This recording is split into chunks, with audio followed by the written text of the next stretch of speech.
I was already a big fan of Chisaki, aka Overhaul, but after this chapter, the final page of this chapter really made me love his character even more than I did.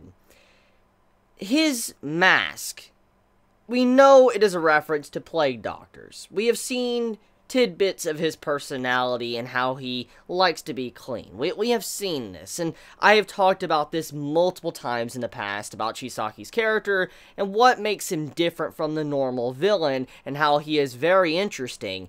And this chapter reveals how he feels about his underlings, or aka his pawns. And he goes along with the fact to state, basically, these 8 people that he has been training and making for this very purpose to be an expendable pawn. And so, the name they were given was the 8 Expendables.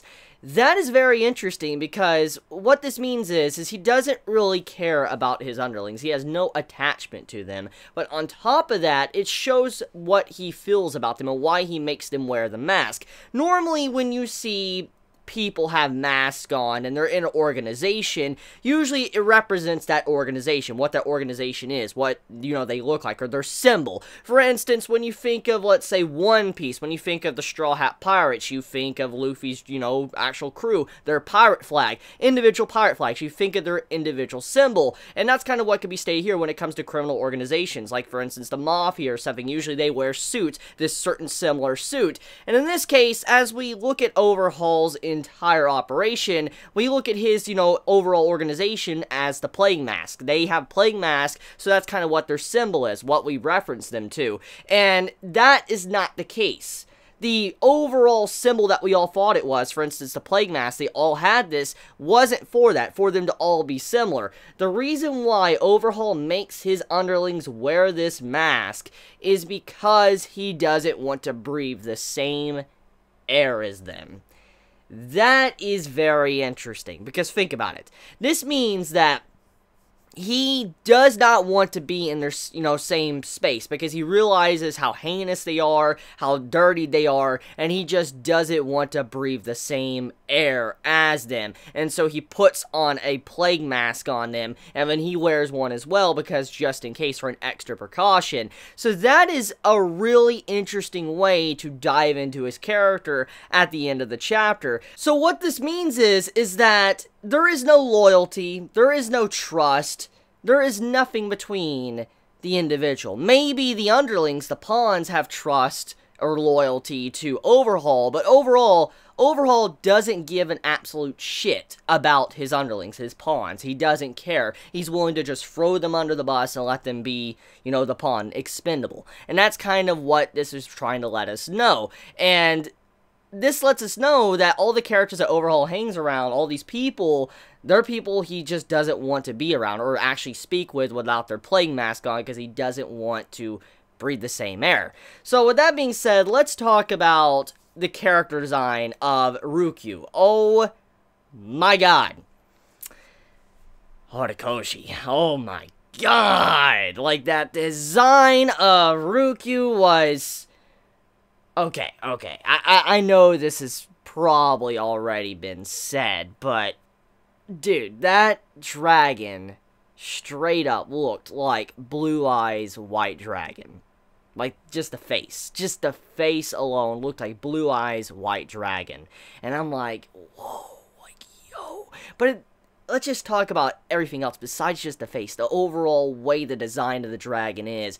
It looks so fucking awesome. Like, yo, Horikoshi's greatest thing about him, like the greatest thing about Horikoshi as a writer and as an artist, is the way he dives into those character designs. The character designs are probably some of the best I have seen in ongoing manga. They're always interesting, they're always different from what you would normally see, and they always just have this nice, good, like, vibe to them. Like, you're like, holy crap, I want more of this character. I want this character to be in the manga more. I want to see this more in different panels, because just the character looks that awesome. And Ryukyu, the way her design was when she transformed, she already looked bae as hell, okay, before she transformed, but then the way the dragon looked, I'm like, damn, that's badass. Like, that's badass. Like, that is legit, like, badass. Like, oh my god, like, I need, more of this. I definitely need more of that.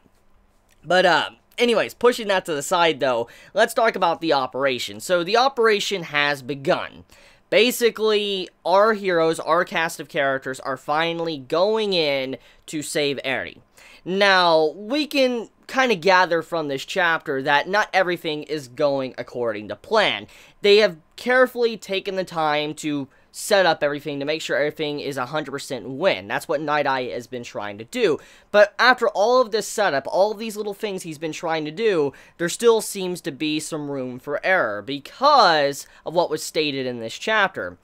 The way Overhaul talks, and the way they realized and, like, assume they know how to get to Eri and all that, we can only assume that someone managed to tip him off. Someone definitely leaked some information to him to where he understands that what was going to happen. Because we have it toward Chisaki, he goes over and talks to the boss, and he's like, you know, it's going to be rather noisy very soon. And then when he's walking away, he's like, I was never here and all that. I figured this one day would happen, and not this soon. And then basically, they start talking about how they're going to Eri really quickly. They know where they want to go. So they obviously had prior information. So someone definitely tipped off Chisaki's group and let him know what was about to happen. Now, we don't know exactly who, but we do know someone tipped him off, and this lets us know that there is a traitor amongst our entire group, which we already knew for a while now that there has been a traitor here and there, but this lets us know, though, that there was a traitor, and this is why Night Eye wanted to keep a secret for so long, why he didn't want to let information out what was really happening,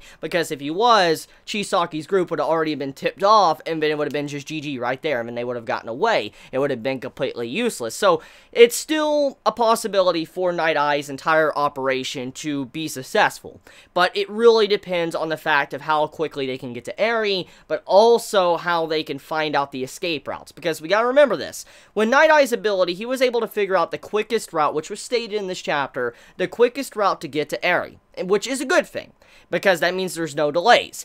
However, this is also a bad thing, because since they have been tipped off, obviously they're probably already taking the precautions to move Eri and get her out of there, and so that would mean is, once you finally make it there, and you don't know the layout of the entire facility, the underground facility, and we know it's a massive facility thanks to Overhaul and what we saw with the League of Villains and all that, we know that it's a very big underground network, and so you could easily get lost, confused, where to go, and there's probably multiple different escape paths, like, all over the place. And so, once Eri is already taken from there, our heroes are tasked with chasing them down into this tunnel network, trying to find out where she is, which is not good, because it's kind of like trying to find a needle in a haystack, because it's just such a massive underground. They have no idea what direction they need to go. So, once Eri's in the tunnels, it's pretty much curtains for the operation. It's basically over, unless someone can really scan those tunnels real quickly and get through it real fast. That is really the only way you're going to be able to kind of make the operation successful